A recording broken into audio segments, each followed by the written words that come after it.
आज के इस वीडियो में आज की इस क्लास में हम बात करने वाले हैं step wise and overall formation constant के बारे में हम बात करने वाले हैं। कोऑर्डिनेशन केमिस्ट्री हम स्टार्ट कर रहे थे, उसकी ये दूसरी वीडियो है। अगर अभी तक आपने चैनल को सब्सक्राइब नहीं किया है तो जरूर सब्सक्राइब कीजिए और बाकी लोगों तक भी शेयर कीजिए।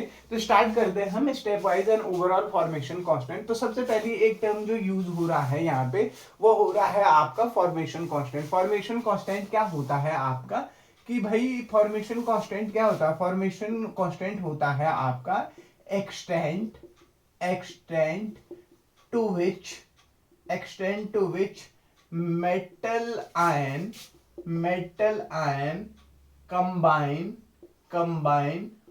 with ligand to form complex। ठीक है जी, ये तो डेफिनेशन की बात हुई। अब समझते हैं इसको कि आपका मेटल आयन किस एक्सटेंट के साथ, लीगेंट के साथ कंबाइन करता है कॉम्प्लेक्स फॉर्मेशन करने के लिए। कॉम्प्लेक्स फॉर्मेशन करने के लिए वो आपका कहलाता है फॉर्मेशन कांस्टेंट। ये है आपका फॉर्मेशन कांस्टेंट। फॉर्मेशन कांस्टेंट ये बताता है कि मेटल आयन किस एक्सटेंड तक या मेटल आयन और लिगेंड के बीच का इंटरेक्शन कैसा है, उनके बीच की बॉन्डिंग कैसी है, ये आपको कौन बताता है? फॉर्मेशन कांस्टेंट बताता है। ये कौन बताता है? फॉर्मेशन कांस्टेंट आपको बताता है। तो समझ में आई बात? मेटल आयन किस एक्सटेंट के साथ, लिगेंड के साथ कंबाइन करता है कॉम्प्लेक्स फॉर्मेशन के लिए, वो क्या कहलाता है? आपका फॉर्मेशन कांस्टेंट आपका कहलाता है। एक बात। दूसरी बात, जो basically formation of a complex होता है, जब कॉम्प्लेक्स फॉर्मेशन होता है वो सिर्फ एक स्टेप में नहीं होता है, उसमें मल्टीपल स्टेप इन्वॉल्व होते हैं और हर एक जो स्टेप होता है वो हर एक स्टेप आपका कहलाता है स्टेप वाइज फॉर्मेशन कांस्टेंट, और जो ओवरऑल आपका आता है वो ओवरऑल फॉर्मेशन कांस्टेंट कहलाता है। फॉर्मेशन कांस्टेंट कहलाता है। अब इसको और डिटेल में समझने की कोशिश करेंगे। तो बेसिकली हम ये कह सकते हैं कि आपके पास मेटल का aqua complex formation of complex मैंने कल बताया था। मान लीजिए आपके पास मेटल का कोई एक्वा कॉम्प्लेक्स है, मेटल का एक्वा कॉम्प्लेक्स है कुछ भी चार्ज है उस पे, और कोई लीगेंड आया और लीगेंड ने क्या कर दिया? आपको H2O के मॉलिक्यूल को रिप्लेस कर दिया है। H2O के मॉलिक्यूल को क्या कर दिया है? रिप्लेस कर दिया है और उसकी जगह पे उसने एक लीगेंड खुद आके बैठ गया है। तो basically formation of constant complex क्या होता है? फॉर्मेशन ऑफ कॉम्प्लेक्स क्या होता है कि लीगेंड H2O को क्या करता है? रिप्लेस करता है और लीगेंड उस खुद H2O की जगह पे आ जाता है। तो ये आपका फॉर्मेशन ऑफ, इस तरीके से आपका लीगेंड फॉर्मेशन, कॉम्प्लेक्स फॉर्मेशन होता है। अब इसको थोड़ा और डिटेल में देखते हैं। मान लेते हैं कि आप क्या कर रहे हैं, आपने एक कॉम्प्लेक्स उठाया, आपने एक कॉम्प्लेक्स, मान लीजिए ये कॉम्प्लेक्स है कॉपर का एक्वा कॉम्प्लेक्स, कॉपर का amino complex, copper amino whole 6 और 2+। ये जो कॉम्प्लेक्स है, ये कॉम्प्लेक्स कैसे फॉर्मेशन हुआ होगा? इस कॉम्प्लेक्स को फॉर्मेशन होने के लिए आपके पास Cu का पहले एक्वा कॉम्प्लेक्स रहा होगा, Cu का आपका एक्वा कॉम्प्लेक्स रहा होगा। उधर उसने क्या किया होगा? अमोनिया लीगेंड आया होगा, अमोनिया ने H2O को बाहर भेजा होगा और खुद किसकी जगह पे आ गया होगा? वो H2O की जगह पे आ गया होगा। तो आपके पास इस रिएक्शन में अगर आप देखेंगे, एक बार में एक H2O आपका रिप्लेस होगा, दूसरी बार में दूसरा H2O रिप्लेस होगा। इस तरीके से 6 आपके क्या होंगे? इसमें 6 स्टेप इन्वॉल्व होंगे। पहले स्टेप में पहला H2O निकला, दूसरे स्टेप में दूसरा H2O निकलते हैं। इस तरीके से 6 टोटल स्टेप इन्वॉल्व होंगे। तो वो जो पर्टिकुलर 6 स्टेप अगर आपके पास आएंगे तो 6 फॉर्मेशन कांस्टेंट भी आएंगे। तो हर एक स्टेप का जो फॉर्मेशन कांस्टेंट होगा वो स्टेप वाइज फॉर्मेशन कांस्टेंट कहलाएगा आपका, और जो उनका ओवरऑल होगा वो ओवरऑल फॉर्मेशन कांस्टेंट आपका कहलाएगा। ये मैंने बेसिक से आपको समझाने की कोशिश की है। अब हम थोड़ा और थ्योरेटिकल तरीके से भी इसको समझने की कोशिश करते हैं। मान लेते हैं हमारे पास एक मेटल है, एक लीगेंड आया, मेटल के पास एक मेटल और लीगेंड का इंटरेक्शन हुआ और आपका कॉम्प्लेक्स एमएल आपका कोई कॉम्प्लेक्स फॉर्मेशन हो गया। ये आपका पहला स्टेप है K1। यहाँ पे मैं K1 निकाल सकता हूँ। K1 कैसे निकलेगा मेरा? ml upon your m into L, active mass, law of active mass वाला रूल है ये।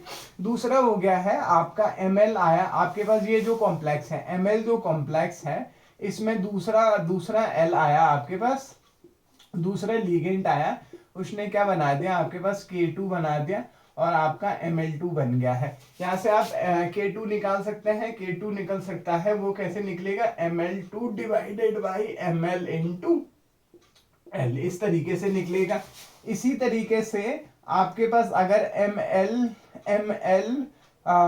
2 हो गया और इस पे फिर एक लीगेंड ने अप्रोच किया, इसने कॉम्प्लेक्स बनाया Ml3 कॉम्प्लेक्स बनाया और ये हो गया है K3, फॉर्मेशन कांस्टेंट K3 हो गया। K3 कैसे निकलेगा, Ml3 प्रोडक्ट का जो एक्टिव मास है अपॉन रिएक्टेंट का जो आपका एक्टिव मास हो गया है, ये हो गया। इसी तरीके से मैं ये K1 K2 K3 K4 K5 K6 निकाल सकता हूँ।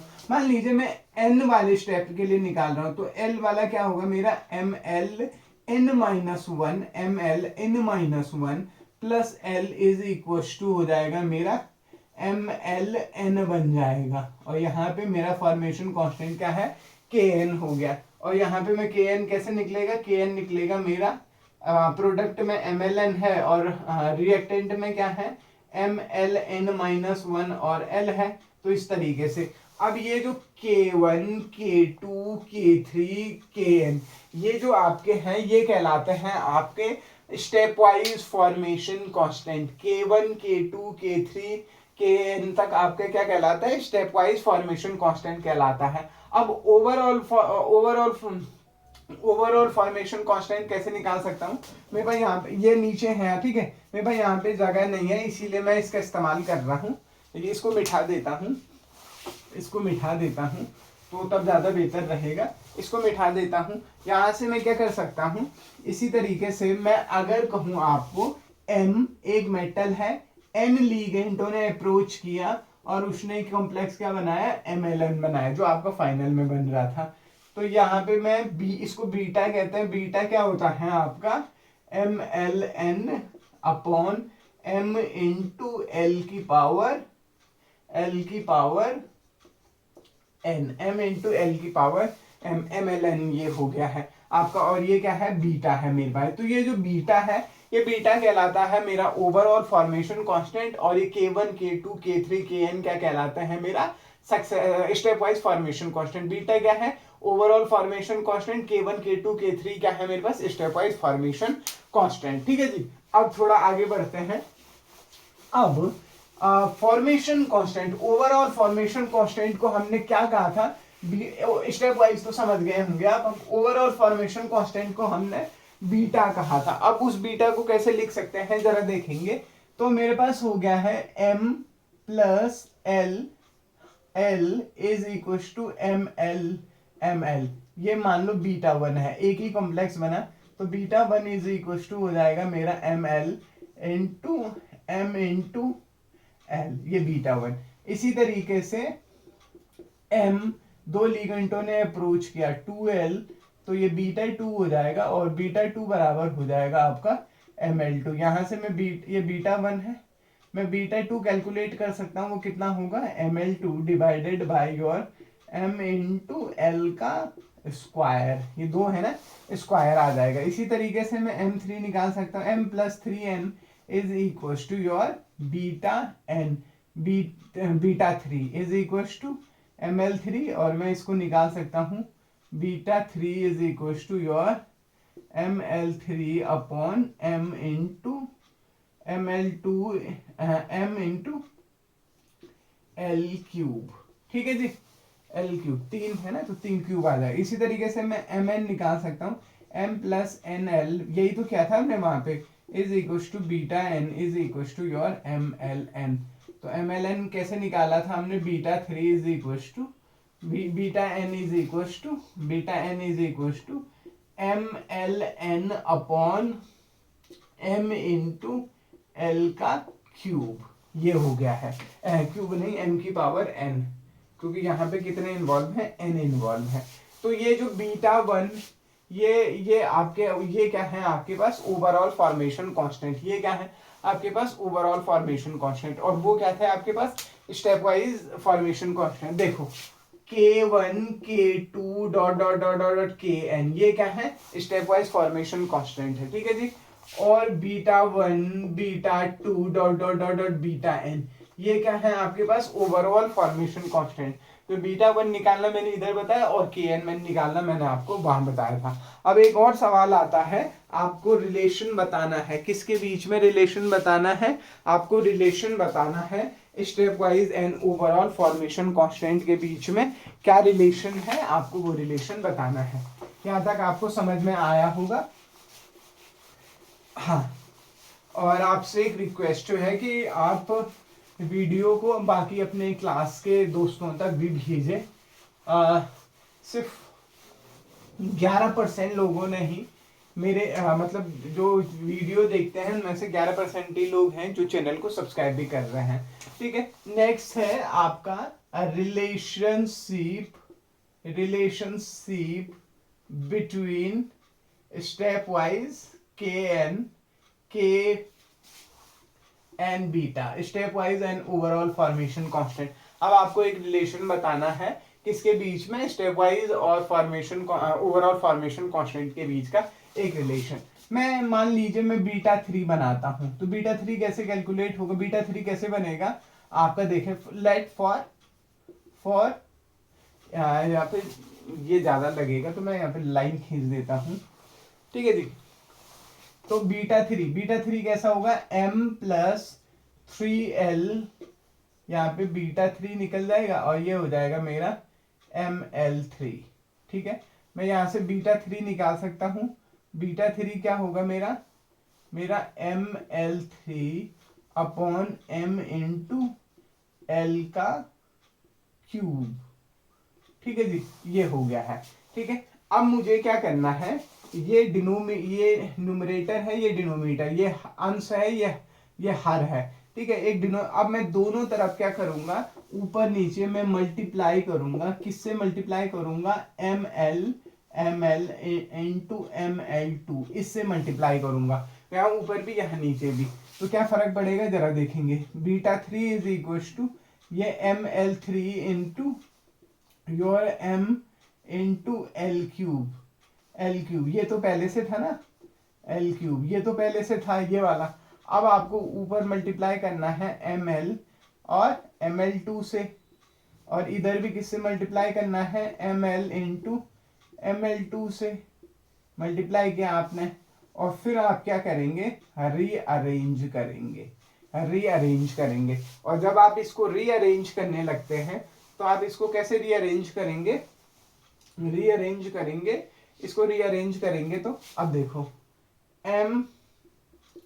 ml, हाँ β3 इज इक्वल टू अब ml into m into l, ठीक है। यहां भी देखो कैसे कर रहा हूं मैं, देखो मैंने इसी बात को ऐसे लिखा, ml यूज हो गया है, एक ml यू यहाँ पे आ गया, ठीक है, ये m भी आ गया, और ये l क्यूब, 3l थे ना, एक l यूज हो चुका, 2 बचे हुए हैं, into ml2 into your ml into l, ठीक है। अब ml2 भी गया और एक और l भी गया, 3 थे, एक पहले जा चुका तो एक l बचा हुआ है, ये ml भी चले गया है, ठीक है जी। अब क्या बचा हुआ है, ml3 इंटू योर क्या हो गया है, ml2 इंटू l, एक l बचा हुआ था और ये ml बचा हुआ है। तो इतना आपका क्या कहलाता है, ये तो K1 है ना, K1, ये आपका K2 है और ये क्या है, K3 है। तो β3 इज इक्वल टू K3। इसी तरीके से मैं βn इज इक्वल टू कह सकता हूं K1 into K2 K3 dot dot dot dot Kn, ठीक है जी। तो मतलब ओवरऑल जो फॉर्मेशन कांस्टेंट आपका जो होता है वो successive formation constant, step wise formation constant का क्या होता है, प्रोडक्ट होता है।